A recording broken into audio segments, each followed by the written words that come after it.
And our reporting begins in Washington, where House Democrats are finalizing a resolution to condemn anti-Semitism after comments by one of their own, freshman Democrat Ilhan Omar from Minnesota, pushing back against accusations that she's anti-Semitic. Some Republicans say they may call for Omar to lose her seat on the prestigious Foreign Affairs Committee. And the House set to vote tomorrow on the Democrats' resolution. The draft version obtained by Fox News does not mention Congresswoman Omar by name, but it does make clear that comments she made crossed the line, including last week when Omar said Israel's supporters are pushing for allegiance to a foreign country. We're told staffers for Democratic leaders Nancy Pelosi and Steny Hoyer and senior Jewish lawmakers Eliot Engel and Nita Lowey worked on the resolution. Omar has been in office for 2 months, and this will be the second action against her. She says she's talking about policy, not people, and is herself the victim of anti-Muslim attacks. Our chief congressional correspondent, Mike Emanuel, reporting live on Capitol Hill. Mike. Trace, good afternoon. The resolution does not mention Congresswoman Ilhan Omar by name, and some lawmakers clearly think it should. The draft obtained by Fox News does say, quote, "Now, therefore, be it resolved that the House of Representatives acknowledges the dangerous consequences of perpetuating anti-Semitic stereotypes and rejects anti-Semitism as hateful expressions of intolerance that are contradictory to the values that define the people of the United States." A leading Democrat today says words matter. What I know is I'm seeing it in too many places. We have racism in this country. Where has it become so politically acceptable to have all of this kind of hatred against so many people? I want to fight back against every ounce of hatred I'm seeing in this country. Some leading Republicans say they should go much further. They should remove Congresswoman Omar from the House Foreign Affairs Committee.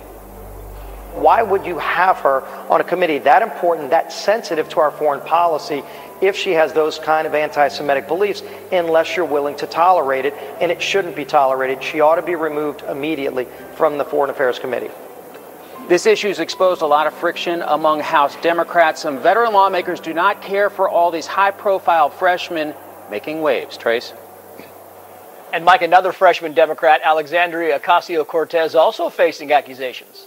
That's right. There's an accusation that her chief of staff funneled nearly $1 million of contributions to political action committees to private accounts. We caught up with Congressman Ocasio-Cortez earlier today.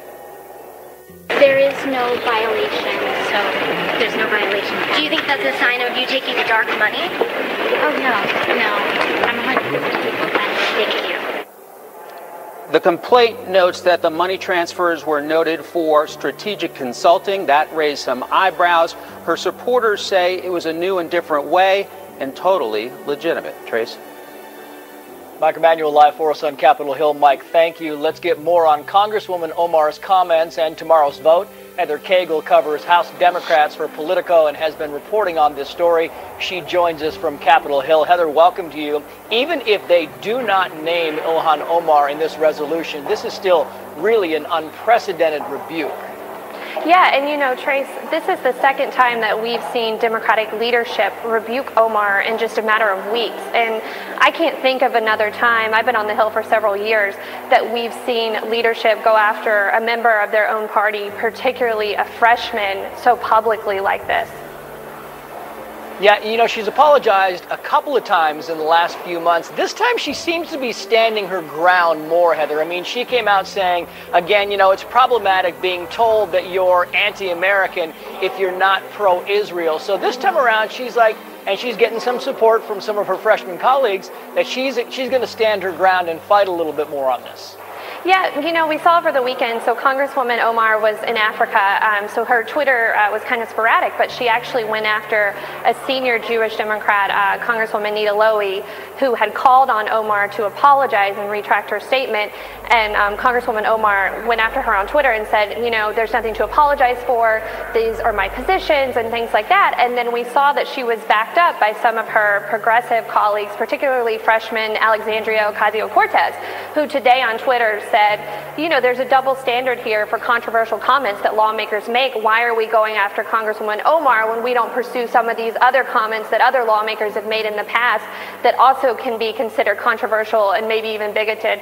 So it's interesting to see the divide on the Hill between, even within the Democratic caucus, between senior lawmakers and the more younger progressive freshmen that have come onto the Hill.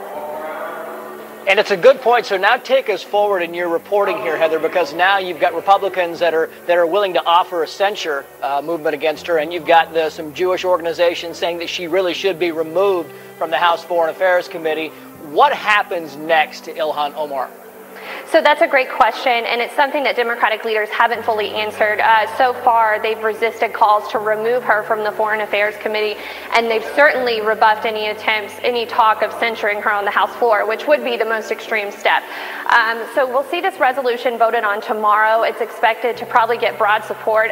Like you said earlier, it doesn't mention Omar by name, so we could even see her vote for the resolution. But the question is, do Democratic leaders, including Speaker Pelosi, take further action? Do they try to remove her from the committee?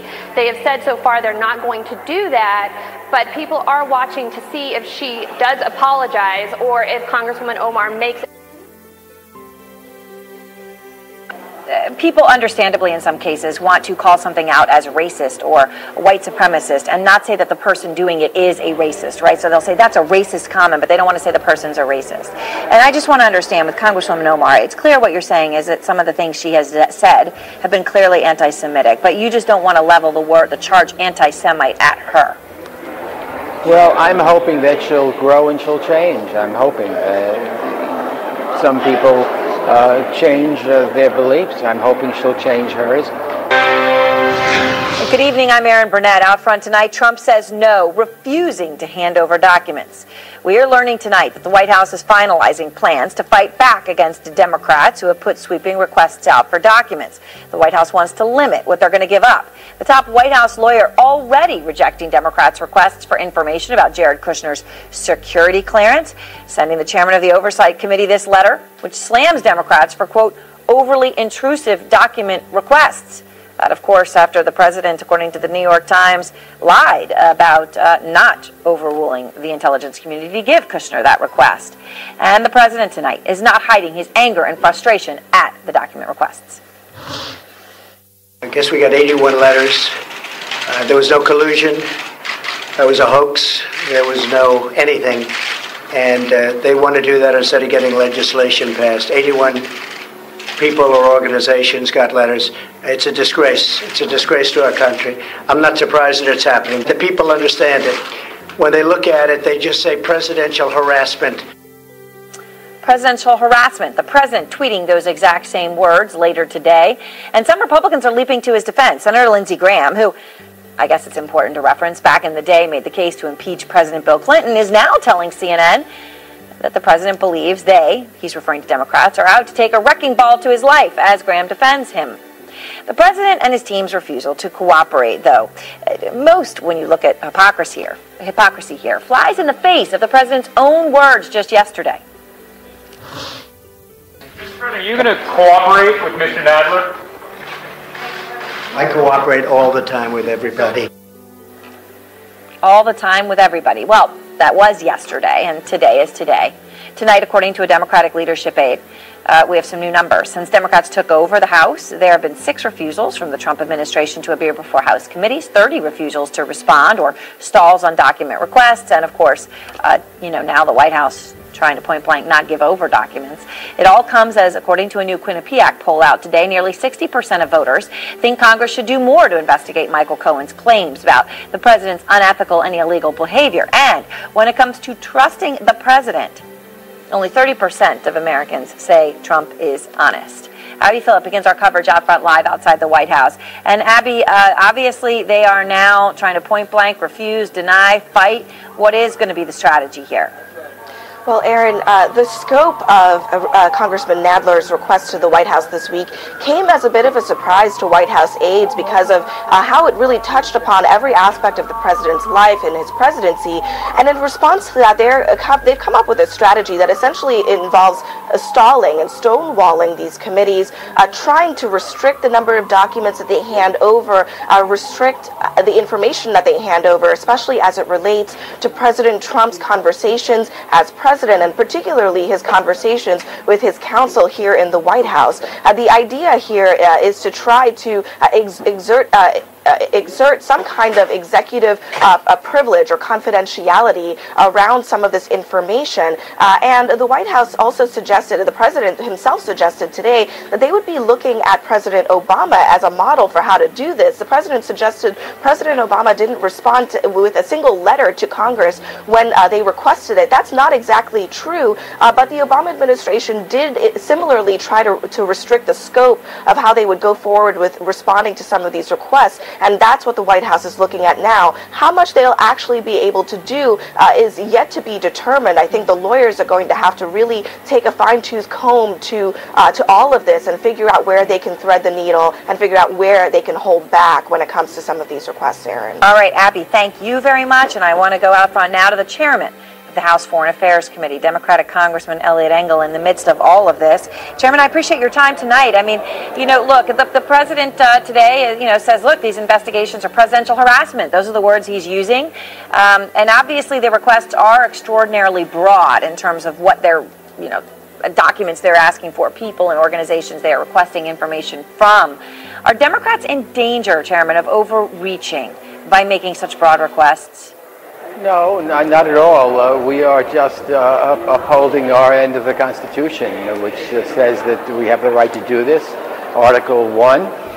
And I can just speak for me. I'm not out to get the president. I'm out to get the truth.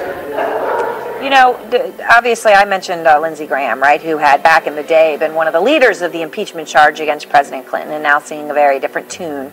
But he's not alone. There are other Republicans defending the president, Senator John Cornyn among them. He is today. I think what the Democrats are worried about now is that after all of the hysteria over the alleged collusion, that they're worried the Mueller report will come up with basically nothing against the president as regards collusion. So that's why I think they're launching this full frontal assault, which, as I said, is a prelude to impeachment, and will make sure that we can't get anything else done.